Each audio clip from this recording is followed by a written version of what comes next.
प्रधानमंत्री जी की प्रतिष्ठा बचाने के लिए भाजपा के सहयोगी शाखाओं ने पूरी ताकत लगाकर गढ़वा में जो उनके नालायक प्रत्याशी थे उसको विजयी बनाने में सफलता हासिल कर ली। लोगों को दिग्भ्रमित किया गया। बाहर से हर बूथ पर 5 लोगों को लगाकर रात में दरवाजा ठुकठुकाकर झूठ सच परोसा गया।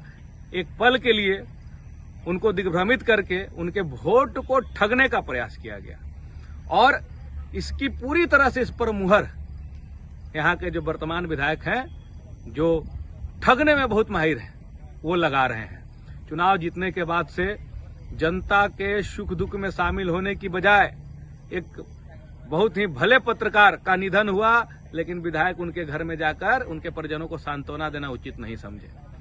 वार्ड पार्षद के पुत्र का निधन हुआ, आज तक झांकी मारने नहीं गए। सबसे बढ़िया वोट जो उनको डुमरों में मिला था जिला पंचायत के, वहां सड़क दुर्घटना में व्यक्ति की मृत्यु होती है, लेकिन परिजन और उस परिवार का हाल जानने यहाँ का प्रतिनिधि नहीं जाता है। कार्यकर्ता फोन करते हैं तो कार्यकर्ताओं का फोन नहीं उठता है और दूसरे माध्यम से खबर भेजा जाता है विधायक जी के तो तबीयत न खराब बा। विधानसभा में टना टना आवाज सुनकर कार्यकर्ता बोल रहे हैं कि बताइए ये आदमी बीमार लग रहा है, कहीं से तो बीमार नहीं लग रहा है। और वहां भी मुद्दा का उठा रहे हैं कि मुख्यमंत्री जी चोटी काहे बढ़ाए हुए हैं। अरे भाई, चुन के गए हैं यहाँ के मुद्दों पर बात करने के लिए, तो आप पूछिएगा कि पश्चिम बंगाल चुनाव समय प्रधानमंत्री जी दाढ़ी काहे के लिए बढ़ाए हुए थे, मुख्यमंत्री जी चोटी काहे बनाए हुए हैं। यही ड्रामेबाजी, नौटंकी और मस्खरी करने के लिए आप वहां गए हुए हैं। जनता के मुद्दों से कोई लेना देना नहीं है। मुख्यमंत्री टिप्पणी कर रहे हैं गढ़वा के ऐसे विधायक पर कि बालू, गिट्टी, सीमेंट, अलकतरा कहना खाली छोड़ दिए थे कि इनका तो बहुत पुराना अनुभव है। प्रतिनिधि बनाए थे, एक समाज के यहाँ युवा नेता हैं, बड़ा भाई हैं। देखे कि उनको एक दिन के लिए जिला नहीं प्रखंड के एक विभाग का प्रतिनिधि बनाया गया। बहुत मान सम्मान, पिछड़े जाति के नेता, समाज के नेता, और शाम को देख रहे हैं चिट्ठी निकल गया जब वो पार्टी वाटी दे दी अपने लोगों को कि नहीं प्रतिनिधि से हटाया जाता है। तो कार्यकर्ता को जो ठगता है, पार्टी को जो ठगता है, प्रधानमंत्री जी को मोदी जीवा बोलता है, मन से गाली गलौज करता है, संवेदकों को गाली गलौज किया जा रहा है। संवेदक को कह रहा है उधर से फोन पर कि हम तो राउरे आदमी ही, लेकिन उसको भी, वो भी माँ बहन का गाली। हम लोग तो सोचते थे कि इनके चमचा और बेलचा लोग फेसबुक पर अमर्यादित भाषा का प्रयोग कर रहा है, लेकिन अब समझ में आ रहा है कि गुरुए अमर्यादित है तो चेला लोग से क्या अपेक्षा रखा जाए संस्कार का। लेकिन चेतावनी देना चाहते हैं ऐसे लोग जो गलत भाषा का प्रयोग सोशल मीडिया पे कर रहे हैं। अगर आप अपनी माँ बहन के लिए भी यही सब का प्रयोग घर में करते हो तो दूसरे के लिए भी आप कर रहे होंगे।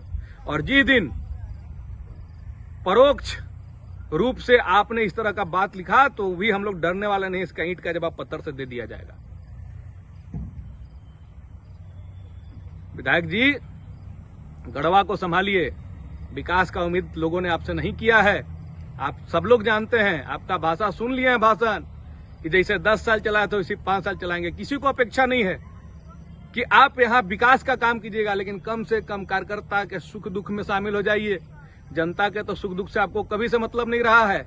और फोन नंबर जो स्विच ऑफ करके और फलनवा ठेकनवा से जो मैसेज दिला रहे हैं कि तबीयत खराब है, सब बहाना मत कीजिए। अपना आदत छोड़िए और जनता को कम से कम उसका हाल जानिए। अब मिथिलेश ठाकुर बनने का क्षमता आपके अंदर नहीं है। आप जो बोले सदन के बाहर के मिथिलेश कुमार ठाकुर भी कोई नेता हैं, मिथिलेश कुमार ठाकुर नेता से ज्यादा एक अच्छे इंसान हैं और विकास पुरुष हैं। कार्यकर्ताओं के लिए, यहाँ की जनता के सुख दुख में जितना हर दिन न्योता निकलता था मिथिलेश कुमार ठाकुर जी के आवाज से, चाहे वो किसी गरीब परिवार के क्रियाक्रम के लिए, बेटियों के शादी के लिए, किसी गरीब परिवार में कोई बीमार पड़ गया तो उसके इलाज के लिए, वो आपसे कभी संभव नहीं है। आप लूटना जानते हैं, विधायक कोटा का राशि डकारना जानते हैं, अलकतरा पीना जानते हैं। ये काम मिथिलेश कुमार ठाकुर नहीं कर सकते हैं। तो सही बात है, मिथिलेश कुमार ठाकुर वाकई में एक अच्छे इंसान है, कोई नेता नहीं है। नेता तो आप जानते हैं, झूठ बोलना आपको पता है, ठगने की कला आपके पास मौजूद है, कैसे ठगना है, चुनाव के समय मुद्दों से कैसे भटकाना है, लोगों से कैसे बेवकूफ बनाना है, ये आप भली भांति जानते हैं। गढ़वा की जनता भी अब अफसोस कर रही है, पार्टी के कार्यकर्ता तक अफसोस कर रहे हैं। बड़े बड़े नेता फोन करके या मिलते हैं तो कहते हैं अरे मालिक टूअर हो गए हम लोग, कोई सुनने वाला हमारा नहीं है। तो ये स्थिति गढ़वा में आप बना के रखे हुए हैं। कम से कम हमारे विधानसभा, हमारे जिला का लाज बचाइए, उलूल जुलूल बक कर यहाँ की प्रतिष्ठा को धूमिल न कीजिए। और आप जो आधार कार्ड लेके आजकल प्रतिनिधि बना रहे हैं ना, कि आधार कार्ड में कौन जाति को प्रतिनिधि वाला पद देना है, इससे भी बाज आइए। समाज का होइए, जमात का होइए, समाज के चक्कर में बहुत मत पड़िए।